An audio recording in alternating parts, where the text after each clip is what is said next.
आप सभी को प्रणाम, सभी को जय गुरु। आज सुबह सुबह ये ठाकुर जी के दर्शन आपको मैं करा रही हूँ। अभी सुबह के 4:30 बज रहे हैं और सबसे पहले ठाकुर मंदिर में दिया जला के मैं स्टार का निवेदन करूँगी। उसके उपरांत ये पौष का माह है, इसको घेरूँगी। बाहर देखिए कितना ठंडा, और देखिए चारों ओर से देखिए किस तरह का ये मौसम है। आर पार कुछ भी नहीं दिख रहा है। इधर भी कुछ भी नहीं दिख रहा है। रास्ता एकदम पूरा, किंतु आज भीगा हुआ नहीं है। यह है कि कोहरा तो है, परंतु कोहरे से भीगा हुआ नहीं है। तो आइए हम अपने इष्ट के कार्य करके बाकी कार्य करते हैं।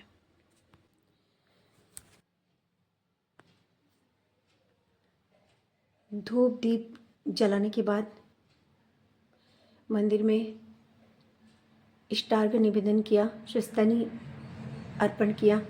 उसके उपरांत अब मैं जाऊंगी ऊपर और ये जो पौष की माह है इसको घेरूंगी। किसी भी कार्य को करने के पीछे एक पौराणिक मान्यता होती है और उसी मान्यता के अनुरूप ही लोग कुछ कार्य करते हैं। तो आज मैं ये जो कार्य है इसको मैं करने जा रही हूँ, क्योंकि घर की जो कुल वधुएँ होती हैं, देखिए ऊपर तो कुछ दिख नहीं रहा है आज, लेकिन एकदम नेचुरल लुक आपको दिखाना चाहती हूँ। लाइट वेट जला के मैं इसका नेचुरल लुक ख़राब नहीं करना चाहती हूँ। यही कारण है, थोड़ा हल्का फुल्का रोशनी आपको दिखेगा, परंतु दिखेगा। मेरे हाथ में देखिए ये एक गंगा जल का लोटा है।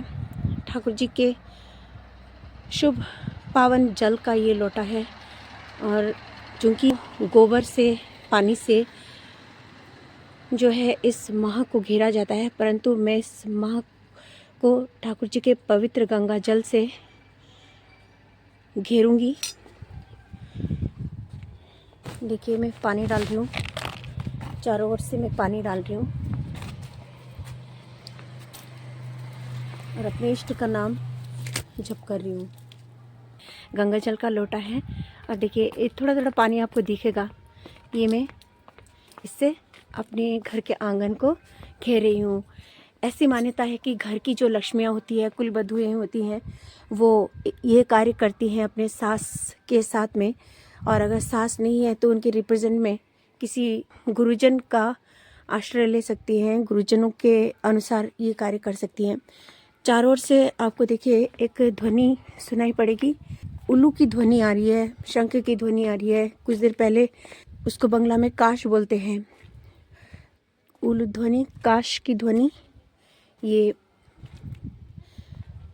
इसकी तेज आवाज़ आ रही थी और सब लोग पूजा पाठ कर रहे हैं, स्नान करके बहुएं जो भी है। देखिए कितनी ठंड है, 4:30 का ये टाइमिंग है, तो ठंड तो होगी ही, और किंतु ये नियम होता है इसलिए इसको करना पड़ता है। मैं पवित्र गंगाजल से पौष के इस माह को घेरा है ठाकुर जी का नाम लेते हुए। ये जो बातें मैं कह रही हूँ, असल में जिस घर में प्रतिदिन ठाकुर जी का नाम, प्रति संध्या ठाकुर जी का नाम, प्रति समय ठाकुर जी के अनुसार जीवन में चलने की रीति नीति पद्धति हो, तो उस घर में चिर स्थिर के लिए पौष का माह रह जाता है। उसके जीवन में हमेशा शांति, सुकून और लक्ष्मी परिपूर्ण होकर रहता है। और ये उठने का तात्पर्य ही यही है कि कुल वधुएं जागृत हो जाएं, उनमें जागृति आ जाए, अपने संसार के प्रति, अपने पारिपार्श्विक के प्रति, अपने स्वामी के जीवन को मान सम्मान, यश, आयु, खुशहाली प्रदान करने के लिए जिस कुल की वो वधु हैं, उस कुल की समस्त मर्यादाओं को और जो पौराणिक मान्यताएं हैं उनको लेके चलने की शक्ति उनमें आ जाए और अपने कुल की रक्षा कर सकें। इसीलिए ये सब नियम है, और उस परिवार का मंगल हो जाए, उस समाज का मंगल हो जाए, ये भी एक मान्यता है। तो आइए बाकी के जो पूजा पाठ हैं वो सब हम करें।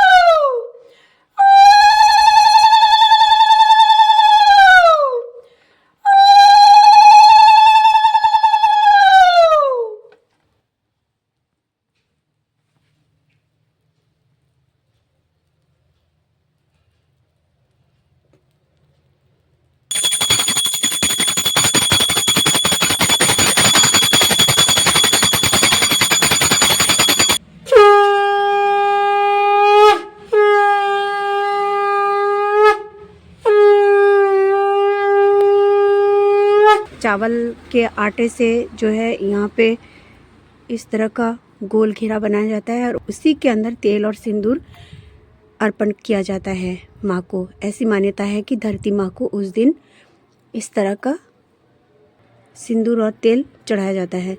तो ये 5 भी बना सकते हैं, 7 भी बना सकते हैं, अपनी जगह के अकॉर्डिंग 11 भी बना सकते हैं। तेल और सिंदूर से धरती को संतुष्ट किया जाता है। धरती मैया, वास्तु मैया बोलते हैं उसको हमारे बंगाली में। इसमें जो है चावल के आटे से किया जाता है। चारों ओर का जो ये जो गोल घेरा है चावल के आटे से किया जाता है और बीच में तेल और सिंदूर इस तरह से दिए जाते हैं माँ को।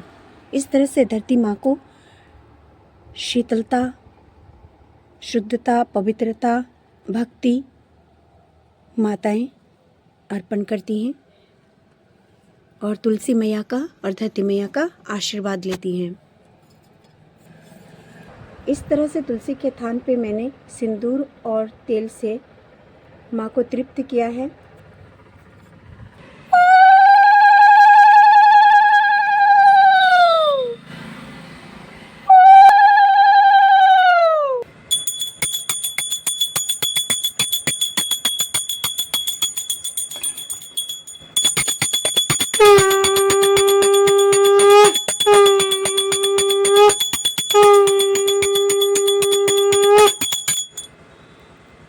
ये जो है हमारी वास्तविक धरोहर है और प्रत्येक माताओं को ये करने की शिक्षा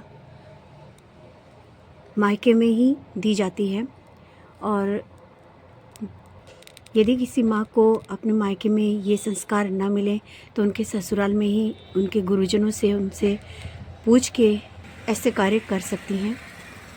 पूजा की ये जो नीति विधि है, धरती मैया को शांति इसलिए की जाती है क्योंकि धरती मैया बहुत कुछ सहन करती है और ऐसी मान्यता है कि इस तरह से पूजा करके धरती मैया को हम शांति प्रदान कर सकते हैं।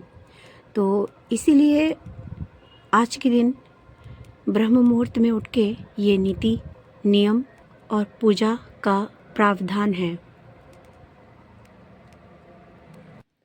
प्रार्थना का समय होने वाला है, इसलिए मैं भी प्रार्थना करूंगी। ठाकुर जी को भोग निवेदन में कर चुकी हूँ, धूप दीप आरती कर चुकी हूँ और इस तरह से बाहर भी पूजा कर चुकी हूँ।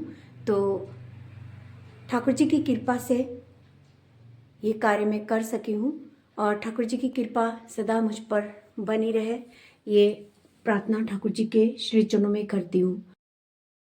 मैं आप सभी से कहना चाहती हूँ कि जो तुलसी के तले में सिंदूर और तेल से जो गोल घेरे मैंने बनाए थे, असल में वो चावल के गोल घेरे बनाए जाते हैं और उसके बीच में सिंदूर और तेल डाला जाता है, थोड़ा गंगा जल डाला जाता है। तो इस तरह से ये विधि की जाती है। परंतु आज एकादशी का पावन दिन है और साथ ही में मकर संक्रांति का भी दिन है। अब दोनों तिथियों को एक साथ निभाने के लिए ही मैंने केवल सिंदूर और गंगाजल और तेल का इस्तेमाल उस गोल घेरे को जो मैंने तुलसी जी के लिए और धरती माँ के लिए बनाए थे, इसी कारण से ही वो गोल घेरे मैंने सिंदूर और तेल और गंगाजल से बनाए थे।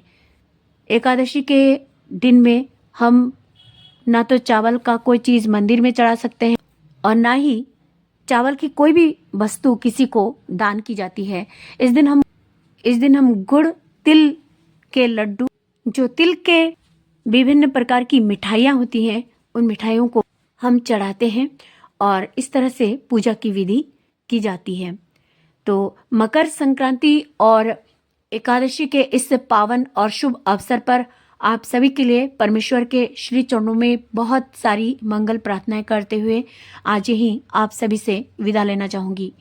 आप सभी को प्रणाम, सभी को जय गुरु, वंदे पुरुषोत्तमम।